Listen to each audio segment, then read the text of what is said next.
Iyan, iyan ang wag na wag niyong gagawin. Napakalalim na, oh. Titirik to. Swerte pag nakalampas. Ang tindi, lumampas! Ay, lalim. Patay, tirik. Ayun ang mga nakamotor. Aray. Overhaul. Natin yung tunog. Grabe yung baha talaga sa Manila, oh. Kalahati ng binte. Ito, pwede pa to. Basta mababa pa, hanggang paa lang, pwede pa to. Pwede pa kayo sumugod. Pero pag lampas na ng kalahating gulong, delikado na. Ay! Pag ganito, yari na to.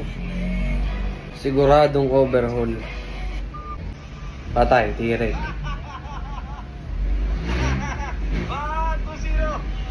2-0! 2-0! Yari na. Pinilit. Gastos. 2-0! Isang mabilisang quick session lang mga kapwa at konting payo lang. Sobrang dami nagme-message sa atin ito mga kapwa. Hanggang ngayon, ang dami pa rin nagme-message kasi sa panahon ngayon, pag umulan ng biglang-bigla dyan sa Manila, talaga nagbabaha. Kaya payo ko sa inyo mga kapwa, alam ko naman na syempre naiintindihan ko rin yung mga riders kasi dito rin naman sa amin bumabaha din. Nangyari nga dito sa amin, sobrang laki ng baha pinilit ko pa rin talaga makauwi kasi gustong gusto ko talaga makauwi. Naiintindihan ko naman yung urge nyo na talagang makauwi sa pamilya. Kaso nga lang, kapag ganang sitwasyon, imbis na mapabilis kayo ng uwi, lalo kayo matatagalan ng uwi. O kung may paraan pa na makahanap ng detour kahit sobrang layo, na tipong yung tipong 3 kilometro na lang, magiging 10 kilometro pa, mas okay na yon kaysa naman sumugod kayo dun sa baha na alam nyo naman na alanganin. Makasi sa atin, oo, malapit na yun. Ayan na, makakauwi ko na. Konti na lang. Konting ano na lang talaga, makakauwi ka na. Oh. So, naisip mo, sige, sugod na natin yan. Baka makalampas naman kasi nakakalampas naman yung iba. Wag na mga kapwa. Wag nyo nang i-risk yung motor nyo kasi napakababa lang ng chance na makalampas ka sa baha na hanggang, sabihin na natin, hanggang tuhod. Hanggang tuhod lang, alanganin na kasi once na may makasalubong ka o once na meron kang kasunod na humahagibis na mga sasakyan, pag pumasok sa loob ng makina mo yan, patay ka. Mag-hydrolock yan. Pag nag-hydrolock yan, mga kapwa, ang tubig ay incompressible. Hindi nako-compress yan. So, pag nagkaroon ng compression stroke, baluktot ang connecting rod. Hindi lang yan. Hindi lang baluktot ang connecting rod. Marami pang pwede mangyari sa makina nyo. Sa mga naka-scooter naman, nakalampas nga kayo sa baha kasi ang makina ng scooter nasa likod.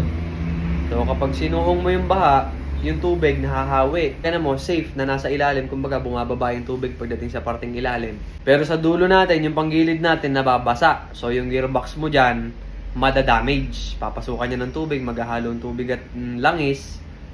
Hindi mo i-maintain. Kasi nga, naisip mo, parang, okay lang kasi nakaligtas ako. Yes, nakaligtas ako. Yun ang problema. So, every time na mapapasubsub ka sa baha o mapapasuong ka sa baha, make sure nyo na mag-change oil agad kayo kung nakaligtas kayo. Make sure nyo na mag-change oil kayo, especially sa mga naka-scooter, magpalinis kayo ng panggilid. Tsaka i-check nyo rin yung gear oil. Kasi sabi ko nga sa inyo, wag na kayong sumugod sa baha. Kung meron namang ibang daan na napakalayo, sabihin na natin, yun nga, sabi ko sa inyo, yung 3 kilometers, magiging 7 kilometers or 10 kilometers, imposible naman siguro ganun. Pero kung malayo yung ikot, na safe naman yung iikutan, doon na lang kayo dumaan. Yan ang pinakapayo ko sa inyo. Mas okay nang ganun kaysa naman testingin mo na sumuong ka sa baha tapos oo nga nakaligtas ka nga sa baha, nakalampas ka sa baha. Pero yung makina naman ng motor mo, may possibility na ma-damage o mapabayaan mo, especially sa mga scooter. Common na motor, yung mga underbone, medyo matataas din yung makina niyan kahit papano pero may breather din yan. So possible din na pasukan ng tubig. So pag napasukan ng tubig yan, sakit ng ulo lang. Swerte nyo kung may sight glass yung makina nyo, makikita nyo kung may halong langis. May halong tubig at langis na yung nasa loob ng makina nyo, swerte nyo kung meron nun. Kulang sa inyo mga kapwa, kapag ang tubig mga hanggang kalahating binti lang, kalahating binte, almost 3/4 na binti, malapit na sa tuhod, kaya pa yan pag malapit na sa tuhod, kaya pa yan. Pero yung malalim or more than that, delicates na talaga, so wag nyo nang suungin. Kung may nagtatawid ng bangka, makitawid na lang kayo sa bangka. Pero ang pinaka-importante dyan naman sa Manila, napakarami naman detour. Kaso nga lang, sobrang lalayo. Nakakawa ang motor, mga kapwa. Ang pinakamasamang mangyayari sa inyo ay yung sinubok nyo yung baha tapos tumigil kayo sa kalagitnaan. Yun ang pinakamasakit na mangyayari sa inyo kasi overhaul talaga ang gagawin dyan. Baak ang buong makina nyo. Baak. Kapag tumirik ka dyan, swerte mo na mapaandar mo ulit yan. At tip lang din. Kung niluso nyo sa baha at tumirik sa kalagitnaan o kaya naman inabot ng baha yung motor nyo sa gitna, inabot ng baha sa parking, wag nyo nang paandarin. Or kung tetestingin nyo man paandarin, tanggalin nyo yung spark plug para lumabas yung mga tubig kung meron man nakapasok sa loob ng piston. Kung may nakapasok man sa loob ng makina, malas nyo pa rin. Kaya ang payo ko sa inyo, wag nyo nang pa-startin. Swerte nyo kung may sight glass kayo kasi makikita nyo kung punong-puno ng langis at tubig yung loob ng makina nyo, swerte nyo kung makikita nyo doon. Huwag nyo nang paandarin kung tumiri kayo sa tubig. At kung na-stuck sa tubig na umapaw talaga na kalahati ng motor, nakalubog na, huwag nyo nang paandarin. Unless meron kayong kasama na mechanic, alam niya ang gagawin, tatanggalin niya ng spark plug, titingnan kung may nasirit na tubig dun sa may pinagtanggalan nyo ng spark plug. Tapos yung langis, kung punong-puno, i-check yan ng mechanic, so wag nyo nang paandarin.